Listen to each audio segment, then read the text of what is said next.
Want to sell more books? Make sure you're at the Self-Publishing Show live this summer. Meet the biggest names in self-publishing at Europe's largest conference for independent authors. Enjoy 2 days packed with special guests, an exclusive networking event, and a digital ticket for watching the professionally filmed replay, including bonus sessions not included at the live show.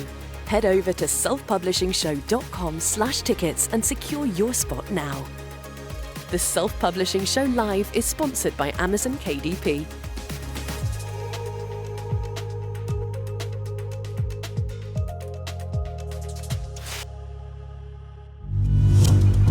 On this edition of the Self-Publishing Show. I figured it out book over book over book. What are the things that move the needle for sales for me? Not that I'm not interested in doing some of the other things or delegating some of the other things, but I know what my 3 things are, and I can comfortably fit those into my schedule without twisting myself into a pretzel. Publishing is changing. No more gatekeepers. No more barriers. No one standing between you and your readers. Do you want to make a living from your writing? Join indie bestseller Mark Dawson and first-time author James Blatch as they shine a light on the secrets of self-publishing success. This is the Self-Publishing Show. There's never been a better time to be a writer. Hello and welcome to the Self-Publishing Show with me, James Blatch. And me, Mark Dawson.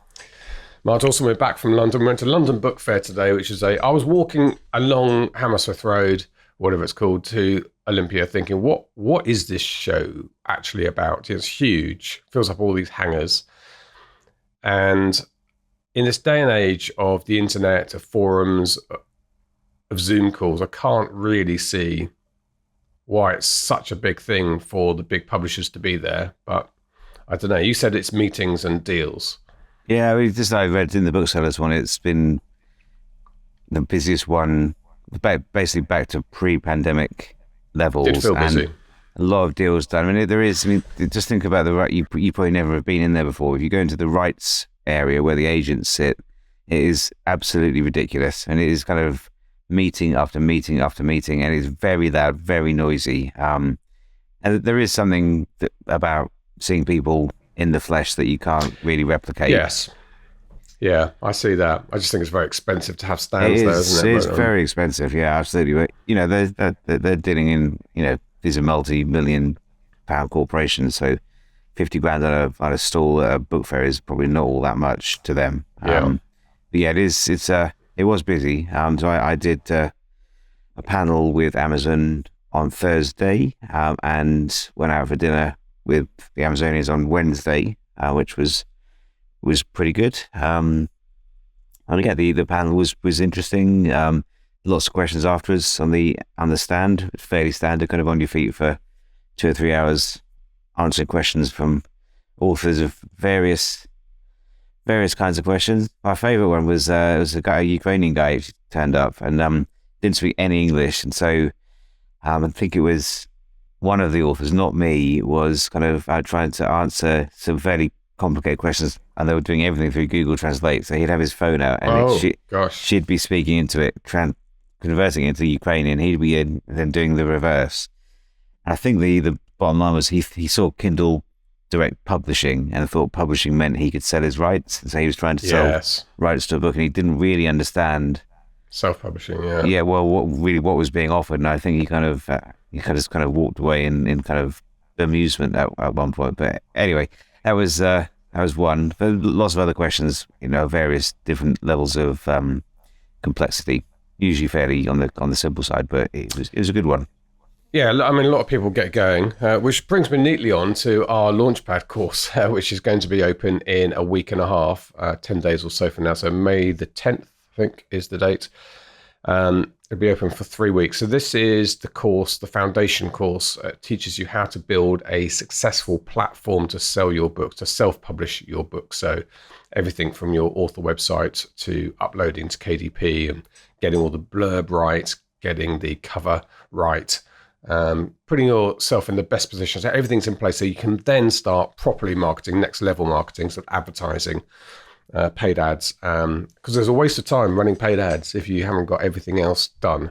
And that's what the Launchpad course is. It's actually, I can't even summarize it very easily because it's a very comprehensive course and you can do it in modules, but That will open up on May the 10th, and you can learn all about it if you go to selfpublishingformula.com/launchpad, and you can sign up for the waitlist so you'll get an email notification when it's open. We look forward to onboarding a new bunch of students who will go through the course together.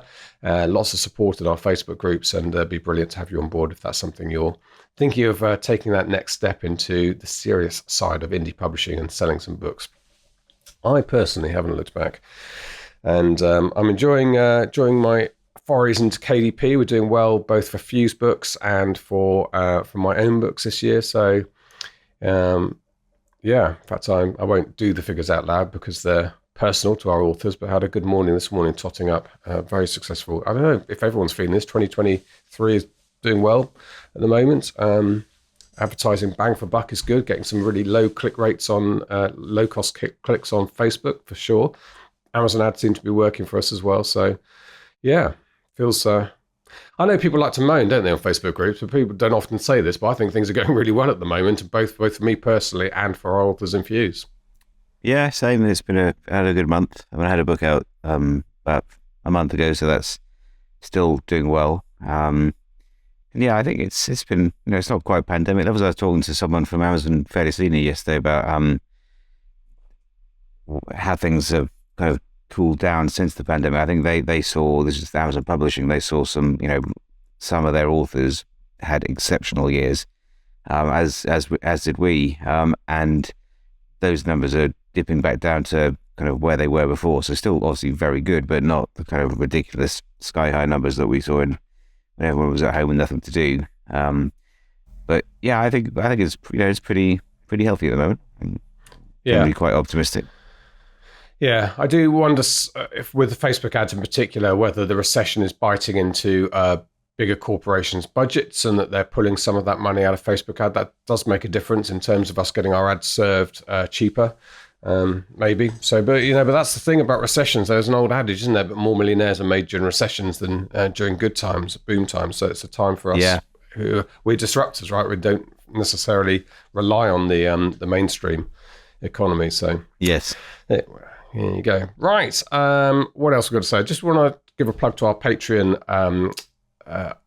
option to support the podcast. If you want to take it to the next level, we're actually at the moment we're sending out surprise goodie packs to our long-serving patrons, so they're getting sweatshirts and baseball caps and stuff like that. So we do look after our patrons, and you can support the podcast for as little, I think, as $1 an episode if you go to patreon.com/self-publishing show. And we're very grateful for that, because the podcast is a huge ordeal to get done, and we do want to do it every week for as long as we can, as long as we're breathing. Right. Should we move on to our interviewee, Mark? It's Honoree Corder. I think I've called her Honoree quite a lot in the interview, but then that's because most of the time you don't get an accent on the E for whatever, the email doesn't translate it. But I did see there was an accent on the E somewhere, so it's she very politely had never corrected me, but it's Honoree Corder. And Honoree is a bit of a queen of non-fiction books, particularly for people who have a non-fiction business, and a book as an important sort of expert flag for you, a calling card, if you like. But getting that right and also making sales from it, not just using it for that, is something that she's really specialized on. So here's Honoree, then Mark and I will be back for a quick chat at the end of the interview.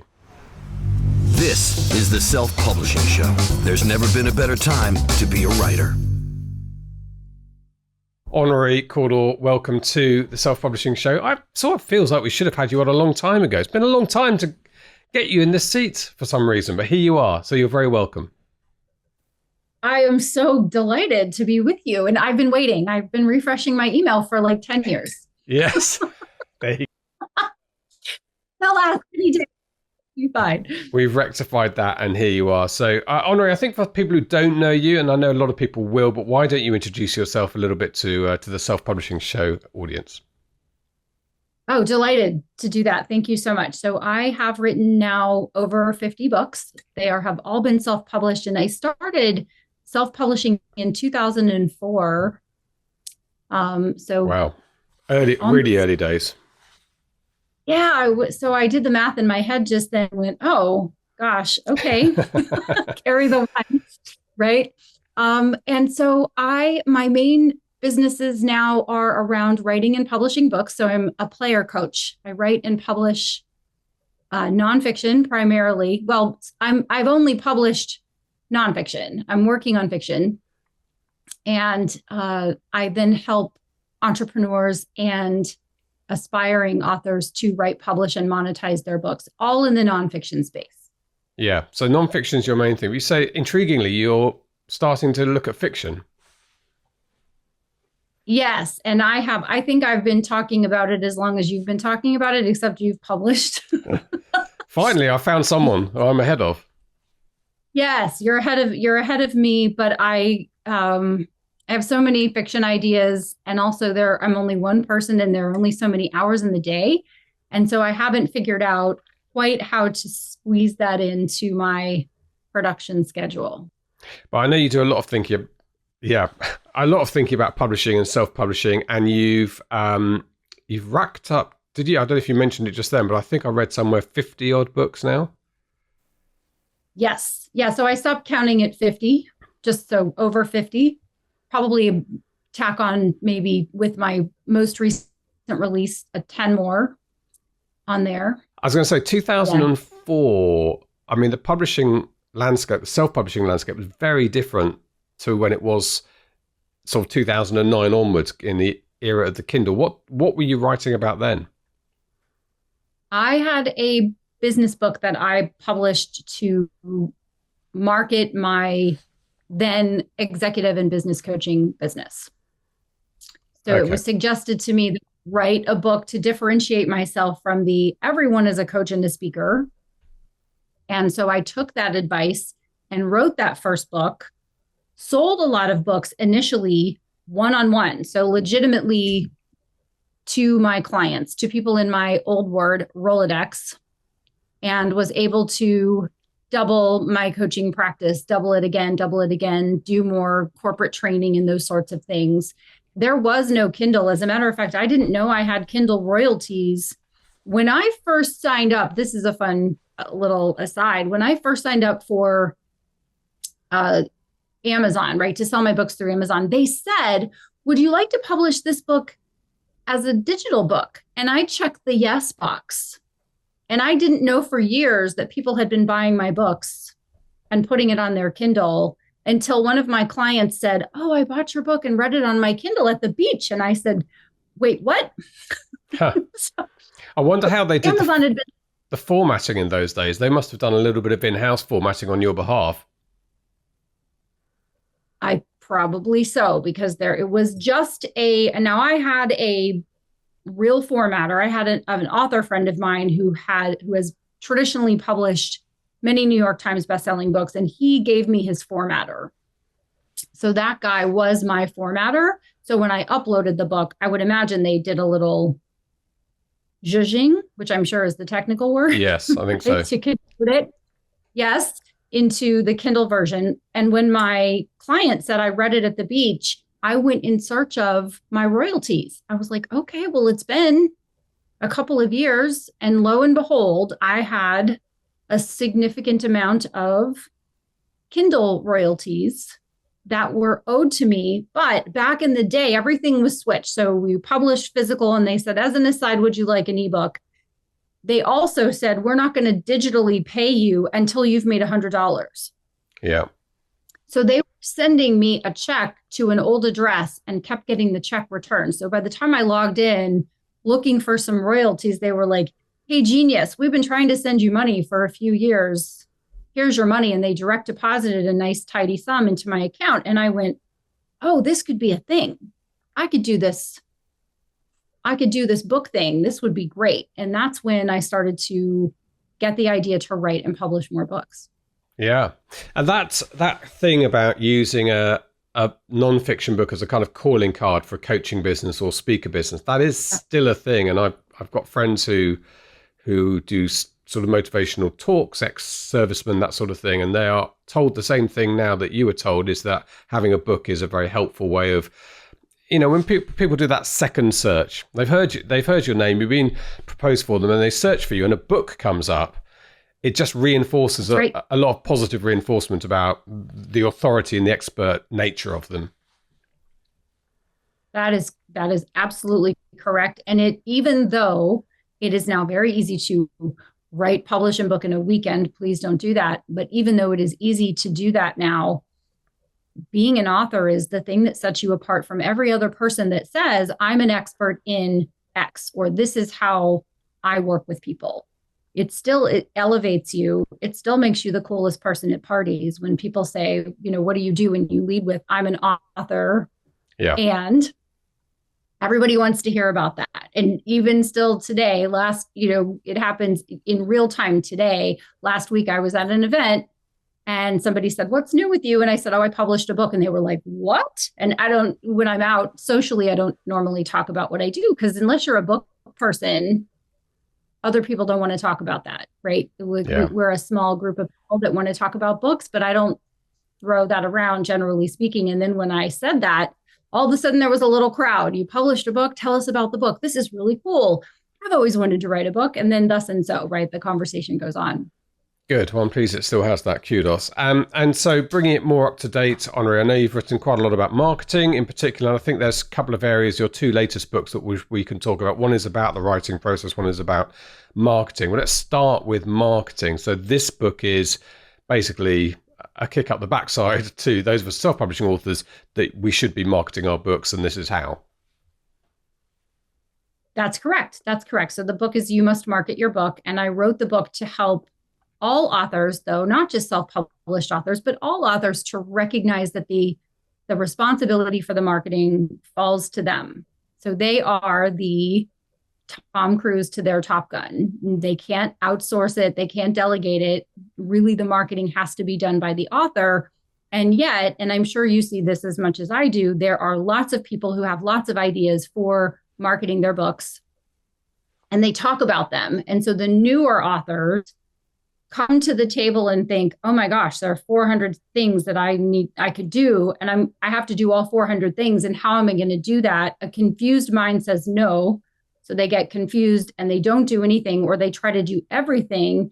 You don't really understand how to think about marketing, how to apply marketing to themselves, their personality, the job that the book has, their time, and their budget. So I wrote this book particularly for authors to help them to understand how to think about book marketing before they market their books, to really get to a place where they are at peace with all of those things that I just mentioned, and then take action from a place of being centered and calm and excited about marketing.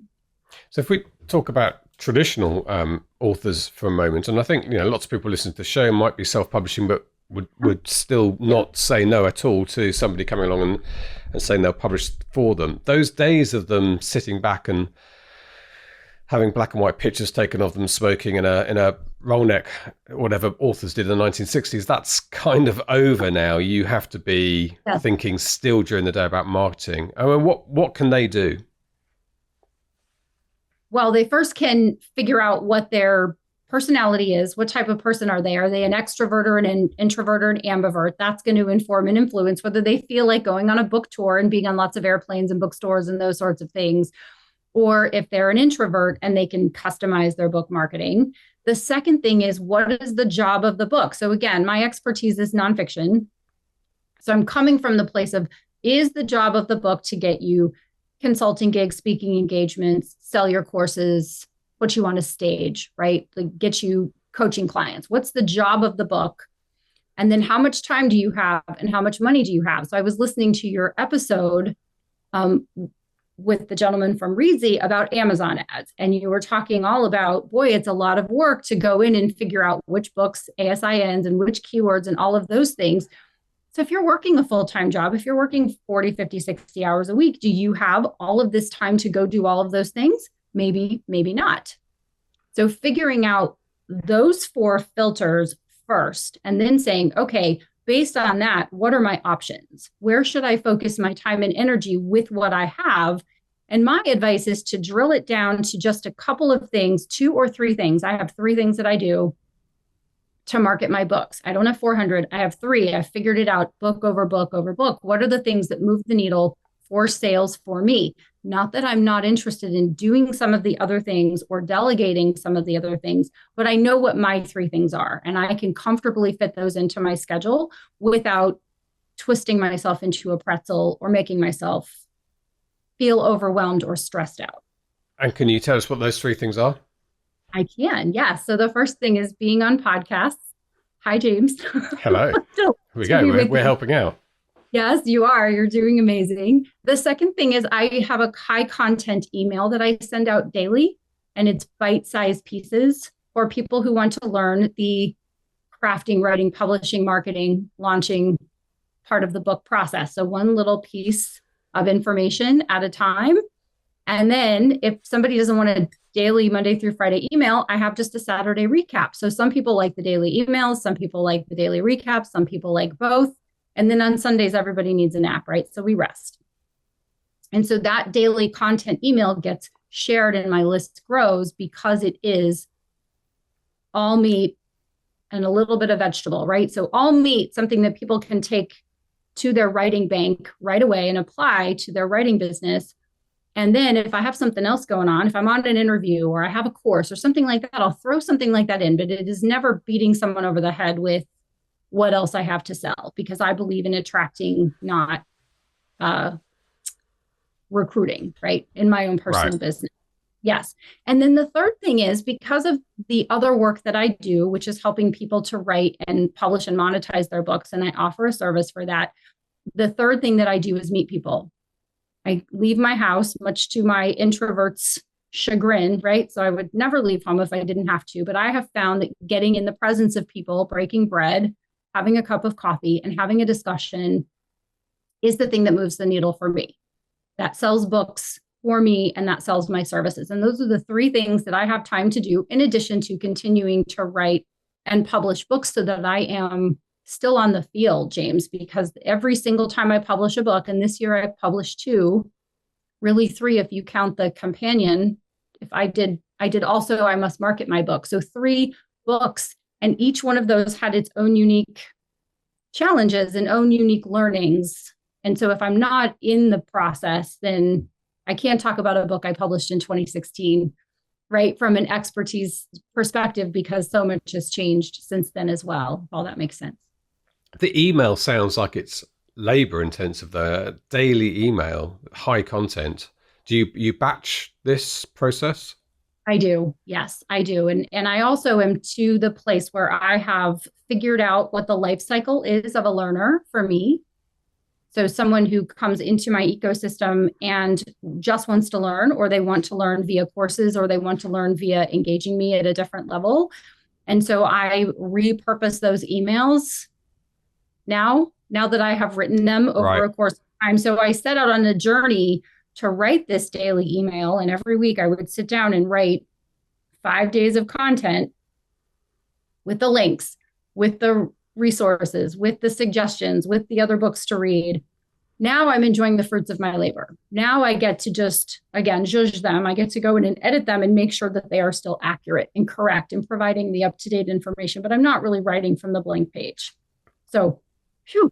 Yeah, because that would be a lot. And actually repurposing content is such an important thing in business. I don't think we're as good at it at SPF as we should be. We produce a lot of content and probably don't exploit it, which is another sort of shortcut really to making more impact with your time. Yes. I'm writing about that right now in my next book, which will be You Must Monetize Your Book, about the other ways that you can take the content that you have and either just repurpose it, like taking out of a big course. If you have a big course, you can actually take a piece of the course and turn it into a mini course. So you create a new introduction and a new call to action, which is to buy the big course, and voila, now you have a mini course. I did that last week in an hour with my course expert, and it blew my mind. I was like, how did I just do that in an hour? That's amazing. So yes, you can do that. You can also combine what you've already done with other aspects of your expertise, education, knowledge, experience, and turn it into a completely different medium, keeping in mind that some people want to read books, some people want to take courses, some people want to talk to you live, some people want to attend an event, all the things, right? And so it's really just deciding what's the thing that is, and this is my term, ELF, easy, lucrative, and fun, for you to create a new income stream, which is honestly one of my favorite things to talk about, is how do you repurpose content so that you can make more of an impact while you make an income as well. Yeah, such a good point. Who are your typical clients then? Who comes to you most often? What sort of person? Professionals and entrepreneurs who know they want to write and publish a book and they don't know where to start. They don't necessarily want to wait for trad. They want to retain all the rights and control. A lot of them are very successful, and there is a lot of write, publish, and market your book. Write and publish your book in 5 minutes, and it doesn't meet the quality standard, and so they don't really have a path for a professional book that is also optimized. So I use 2 words in my business that are interesting to people: optimization, which is creating the author-reader relationship, and monetizing or maximizing, which is what does the reader do when they get to the end of your book and they say, oh, I like that James, I want to hire him. How do I give him my money? What's the next way that I can engage with him? Because I liked his message. He established himself as the expert. He is absolutely the person that I want to hire. And so I'm talking about optimization, front matter, maximization or monetization is the back matter, right? And then making sure that it's sprinkled in the middle. So people come to me who are professionals who want a book like that, but they don't know where else to go to get it. So you're stepping through that process. I guess you could actually do some damage to your brand if you went down the 5-minute fix here to get a book out there, which is something you do see being advertised quite a bit now. Yes, or damage it or just not help it. There are so many people that write books that they write the book and they go, okay, check, but now I have a box full or a garage full of books and I don't know what to do with them, which is the marketing conversation, right? How do you get your books in motion? Because a book at rest is money at rest and a book in motion is money in motion. And if you are a professional who has published a nonfiction book, having a box of books means there are a whole box of books that are not in the hands of your prospective clients who could be engaging you for these other income streams that you've created. Yeah. And your clients don't necessarily have to make a return on the books all the time, because it can be, as you say, like a loss leader for them, a lead generator, if you like. But they still need to be marketed. They still need to be in people's hands.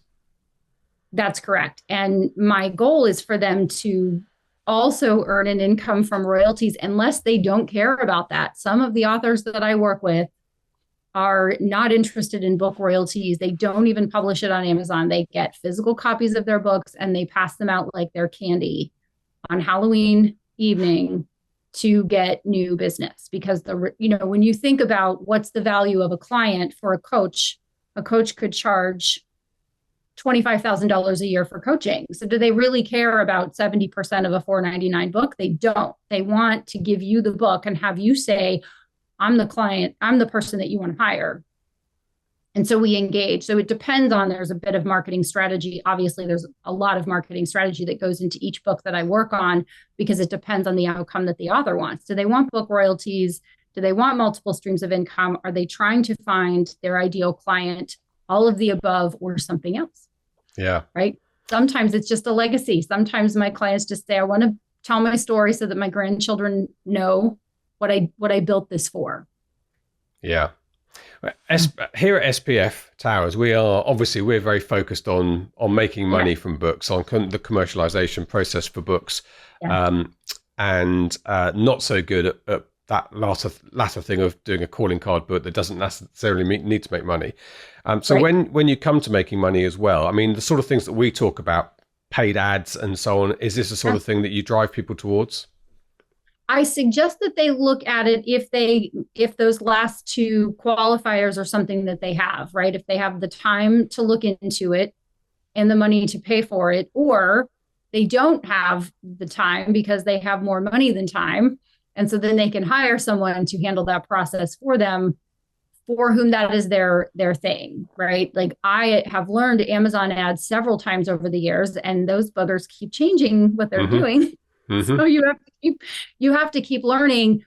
And I prefer to delegate that process and write more books.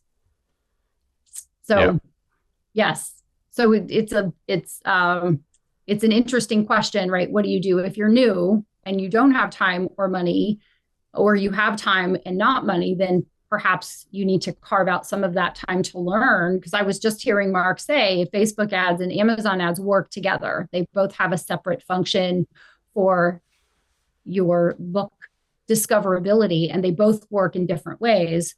But you have to have the time to figure out what those are. What kind of ads are you running, right? Are you running the, I don't know what's going to work ad first, and then you've got to watch the data. Then you have to discover what keywords work and what your ad copy is going to be in order to kind of filter that down so that you can build it back up. That takes a tremendous amount of time. Yes. Welcome to my world. But okay, so cash rich, time poor is a quite common position, I think, for some people to be in, and I can understand them going down that route. Now, the other book you've written, I'm going to say, because I've just seen you've got an accent over one of your E's. Is it Honoree rather than Honoree? Because I said Honoree earlier. It is Honoree. I suddenly saw the accent. Now I know. Honoree. The second book is on the writing process. Yeah. So let's talk about that for a bit. So what are you teaching there? Is this again the type of nonfiction customer you're aiming at? Well, so yes and no. So the book is the best-selling book formula. Write a book that will make you a fortune. And I did include fiction books in my research on the book. So where this all stems from is I have my email that goes out every day. And I have people ask me all the time, like, how do I write a book that's going to make money? And I've done a couple of series. One of them that I'm known for is the Miracle Morning book series with Hal Elrod. And for a very long time, James, I would say, well, Hal is special. He's a unicorn. He was born under a lightning strike. And so his book, The Miracle Morning, self-published, not particularly excellent. And he won't mind me saying that because he understands that he didn't have it twice edited, once proofread, graphic designed in a beautiful way, all of those things, right? And that book is a global sensation. And I'm his partner in the book series. The book series has sold 2 million books, 39 languages, all over the world. I just got, this is how fancy I am, just so you know, I got $9 from Mongolia last week. Wow. for my share from one book. I was like, send me my money, right? That'll buy me something at Starbucks. Anyway, I used to say he was special. It was a lightning strike and you couldn't duplicate it. And one of the things I tend to do is question my assumptions. Was that really true? Or is there a formula for it? And once I started looking for a formula, one revealed itself to me. And it's what I write about in the book. There are 4 keys or 4 common elements of best-selling books. Now, asterisk, see fine print below. You and I both know you can publish a book, sell 5 copies, and it's now a best-selling book, orange tag and all on Amazon. But that does not mean it is what you really want, which is a best-earning book. So in the book, I differentiate between a best-selling book, one that is public-facing, also great for, third-party validation. People can see, oh, it's a best-selling book. It has a tag. But authors, we all know that that's nonsense. We know that a best-selling book is not a best-earning book. Not all best-selling authors. Someone says, oh, I have a book that's number 1 on Amazon. But is it, or is it number 1 in the kitten leg warmer category? Right? Okay. So differentiating best-selling from best-earning, I went and looked for these keys and I discovered there are 4. Every single book that is a perennial best-earning book, one that sells month over month, year over year, and perhaps for decades, is easy to read, meaning it is at a reading level. And in the US, we're going to call that 7th grade reading level, so that people. What age is that? Just so I can convert that. 12. Okay. 12. Yeah, I've heard that before, and it sounds shockingly low, but that is apparently the optimum reading age. Yes, that's correct. And so if you are trying to be impressive in your writing and use $10 words, when someone reads your book and they hit one of those words and they don't understand it, the first time it'll kind of jar them a little bit. After a little bit of that, if the material is too dense for what they are trying to achieve, which is read the book, they'll put it down. They won't pick it up again. So if your book is not easy to read, and there are other readability things that are important. So sentence length, word length, shorter words, more simple words, shorter sentences, more simple sentences, make the book easy to read. So if your book is easy to read, then the next key is you want it to be easy to remember. So can people remember your name, the title of your book, one of your characters? So is it Jack Reacher? Is it The Miracle Morning? Or is it the Morning Miracle? So sometimes people remember something about a book or a character or an author that isn't quite right, but they get the essence. And this comes into play in just a minute, why this is so important. But you want the contents of the book, something about the book, to be easy to remember, which leads us into key number 3, which is easy to do. So when you give someone advice on something, it needs to be something that they can duplicate, right? They can duplicate your efforts, or they can get better results than you as the author without another word, without any more conversation, because your book is a one-way conversation. If you're lucky, they're going to get to your back matter and they're going to go, oh, I sure do like him. I'm going to buy more of his books. I'm going to do more things. But chances are your book is a one-way conversation that's one and done. So they have to be able to do the process that you share in the book. So it could be, and I'll use the Miracle Morning as the logical example. Hal has the lifesavers. They're the 6 practices of successful people, right? He identified what the practices are. He turned them into an acronym, making it easy to remember. The lifesavers: silence, affirmation, visualization, exercise, reading, and scribing. You see, I did that off the top of my head. Also, I'm cheating because I co-created the series. But nevertheless, I talk to people who have read that book one time, did the savers for a year, and they can tell you what the savers are, how long to do them, and they are getting their own great results from the process. So easy to read, easy to remember, easy to do, or create those results.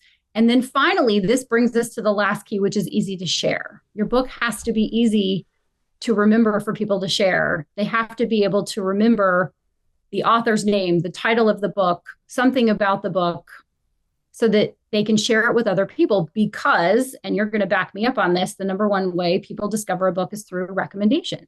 It's not through Amazon ads. It's not through Facebook ads. It's because somebody said, oh my gosh, I read this book. It's fantastic. You have to stop everything, put it at the top of your to be read pile, and start reading it right now. So once I discovered those 4 keys, I just threw them into a blog post. It was just like, here you go, everybody.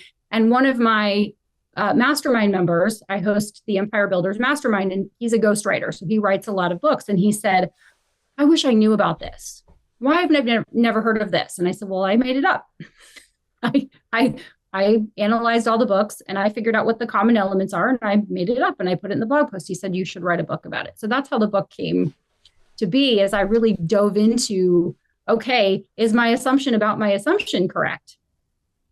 If you're not lucky, then what can you apply to writing your book that will make it easy to read, remember, do, and share, so that people can get better results than you? So I applied this formula, the best-selling book formula test, to 4 books. And one of them was Verity, Colleen Hoover's book. And I know you talk a lot about Colleen on the show. And so her book is easy to read. It's easy to remember because she talks about that character, right? It's easy to do, right? We're not going to do anything other than just enjoy the book. And then, of course, we're going to share it because I don't know about you, but I read it in 4 hours and then told everyone for about 2 weeks that they needed to drop everything and read the book. So it does apply also to fiction as well. Yeah, I was just thinking exactly that. And the word of mouth thing, I mean, that book in particular got the blue touch paper lit through TikTok, but TikTok it wasn't TikTok ads or even Colleen running promotion. It was TikTok word of mouth recommendations. It was just a conduit for that. No, I completely agree. I think the crossover with fiction is very real. I was also thinking about the simplicity of writing, and I think it's easy to overwrite stuff. It's easy to show off your research and show off your vocabulary. And they're terrible things to do for fiction. And I think Dan Brown is a really good example of, I remember reading the Dan Brown books when they came out, and I probably was one of those people who were a bit snobby about it, saying, oh, looks like it's written for children. And then at the same time, couldn't stop reading it and read the next one and the next one. And it was only later I got into this writing business, started to realize how hard that was to write a book that's so easy to read and leaves you as a reader slightly ahead of probably where the writing is, which makes you even more engrossed in it. But it's hard to do that, and it's easy to show off with your research into military history and stuff, and that's just the worst thing you can do for the writing. Well, but also too, I would keep in mind, don't beat yourself up at all, because the people who are reading that military fiction that you're writing, they're not the people that are wanting it to be easy to read. They want to learn something, and they're interested in history, to be fair. Yeah, but I also want a mass audience and the best, it's great to hear from an RAF pilot who said, I loved your book. But what I really love is hearing from somebody saying, somebody handed this to me. It's not really my type of book, but I loved it. Because that's also lucrative, because that's a much bigger market. That's right. That's right. You can be a page turner and still have a smart book. Right. Yeah. Hopefully. I think that's really interesting. And you've written and sold, I think, over 5 million books. We sold over 5. You haven't written 5 million books because we duplicate them, but you've sold over 5 million of these books. So you're, is that right? 4.5. 4.5. Okay. Let's not exaggerate. Just to be, because someone's gonna email me and go, no. Yeah. Yes. But that's a remarkably simple set of rules for a career that started in 2004, which is why it resonates, I think, so powerfully. And I always think the best wisdom you ever hear is when somebody makes something sound simple, because there's no rocket science, there's no magic dust. There's a few things you need to get right, and that goes back a couple of hundred years of writing and publishing. Correct.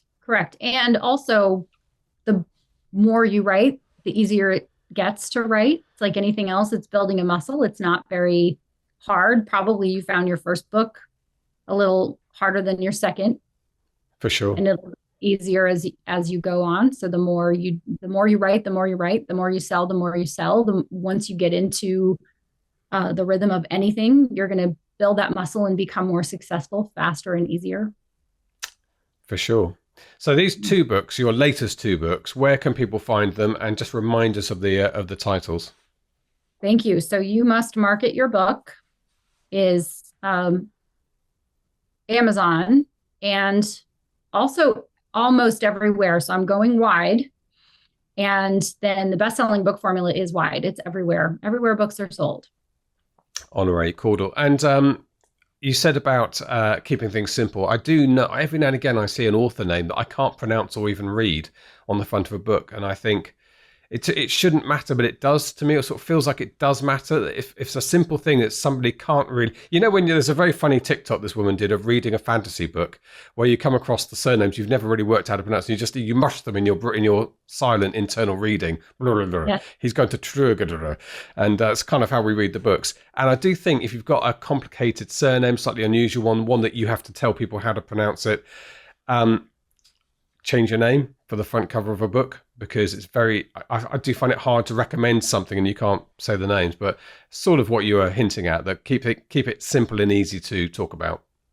Keep it simple. I started publishing books before there were other people that I could talk to about it, specifically self-publishing.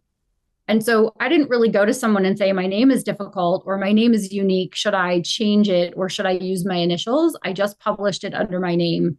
And I don't think your name's difficult to pronounce at all. I think yours is perfect now. Even though I said Honoree on the road, that doesn't matter. I'd easily say, and I have talked about you having just seen your name, but there are some author names on books, particularly fiction books, that I see in our community. And I've never said this to them, but I've looked at that surname and thought, I can't pronounce this. It's a really unusual surname. And I don't know, would you recommend people think about changing their... Well, I don't know. I think getting into changing someone's name is a little beyond the scope of my comfort level, right? I don't know if I would be like, I don't know, Blatch, right? I don't know. it's hard to sound out. I'm making this up, right? Yeah. Maybe you should change it.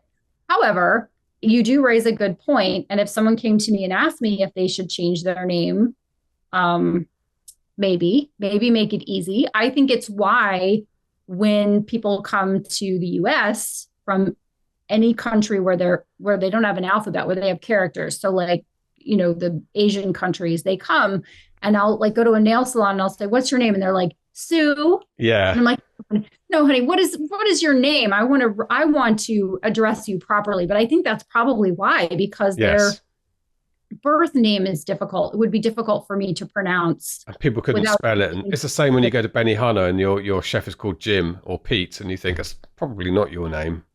Probably not. And I try to ask just to be, interested. Yes. Yeah. But you do make a good point. And I haven't ever thought about changing Honoree. I feel like it's... No, I didn't mean that. I think Honoree is fine. It's I would give examples, but that would be pointing out somebody or people in our community. But anyway, it just floated through my mind as you talked about keeping it simple and word of mouth, making it easy to refer. But anyway, it's a small thing here and there. And I think character names probably are equally important, aren't they? Coming up with a really unusual, difficult to remember character name is not the most helpful thing when it comes to marketing. Yes. Well, it's so interesting to realize that a lot of main characters all have the same first name. It's Jack Hero. Yeah. Yeah. Or Jack. Everybody wants to call their character Jack, which there's something to that. One syllable with a K. Right. Yeah. Yeah. Jake, funny enough, my hero was called Jake at the beginning of my book, but I did change that because it was a bit too close to Jake Grafton, who was the Stephen Kuntz in a similar book. But yeah. Honoree, it's been such fun talking to you. Time has flown by, and and I'm pleased you've let people know where they can find your books. If they wanted to find you, where would they go looking? They could go to honoreecorder.com, and I'll be right there. You'll be there, sitting there, hanging out right there, ready and poised. That's brilliant. Thank you so much, Anita. Whereabouts are you in the US? I guess you're in the US. Yes, in Middle Tennessee, so just outside of Nashville. Are you somewhere near Taylor Swift's Christmas tree farm? Not far. Not far. Oh my God. Yeah, Taylor and I think probably shop at the same Publix. Wow. Because I'm but sure maybe, that's I don't know that she goes to Publix. Yeah. Taylor's people and I shop at the same grocery store, I think, for sure. I think that Nashville would be an excellent location for a self-publishing show. It really would. I love Nashville. Been a couple of times, and it's an absolutely fabulous place. I want to go back. The music is unbelievable in Nashville. Yeah. So, well, if we're coming back, I'll let you know. And we did visit. Last time, John and I went over to the Hermitage, Andrew Jackson's place. A really interesting history around there as well. So, yeah. Anyway, we're rambling now. Honoree, thank you so much indeed for coming on the show. It's been brilliant, and we'll catch up again sometime, I'm sure. I'll love it and look forward to it. Thank you so much. This is the Self-Publishing Show. There's never been a better time to be a writer. There you go. We know all about nonfiction business. So Craig has asked me to talk about running a nonfiction business at the Mastermind in Mallorca. And Craig Martell, listeners. Craig Martell, I should say, who runs the 20 Books conference, but he also runs his own mastermind conferences. I'm going to one in Spain, the Balearic Island of Mallorca, a beautiful island. In June. And so I'm starting to think about, what I'm going to tell big selling, like $1 million authors about running a nonfiction business. And the truth is that everything I can think of is pretty much the same. It's just, we do the same. We have lead magnets, we have sales funnels built around them. We use a lot of the same tools for nonfiction because it's digital marketing, right, Mark? Yeah. So a lot of the same, lessons that we've learned in the fiction space will apply to what we do at SPF. So it is building a mailing list. That's the most fundamental things. We have a very large mailing list now, and that enables us to tell people when we've got things like the conference or when the courses are open. The other day I sent out an email saying whether people would be interested in us going to speak to in Australia, and that kind of ability is fundamentally important to this business and books as well. So a lot of the things that we do for books will apply equally to nonfiction outside of things as well. Yeah. So I'll have to think of something original to say. Be maybe a glimpse behind the curtains. You juggle. I could juggle. I could distract them with something, couldn't I? A fire alarm, maybe. Would be a good one. Yes, that's it.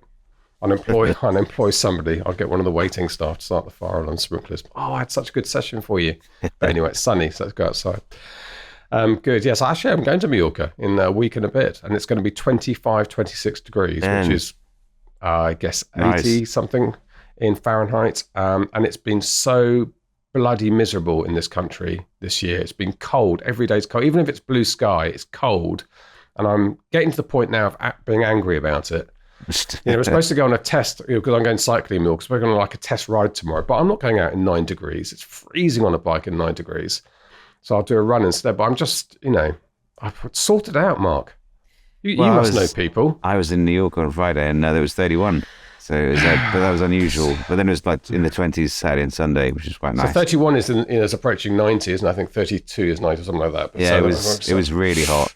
Oh my God, I'm so fed up with it. It is not good for you. Honestly, it's. I think I'm one of those people who suffers a little bit in the gloomy weather. Yeah. I know I might sound chirpy, but I'm angry underneath. All right, on that bombshell. And on that angry bombshell, perhaps it'll be warm next time we speak. Okay, thank you very much indeed. Big thanks to our team who put this show together in the background, without whom you wouldn't be listening to it.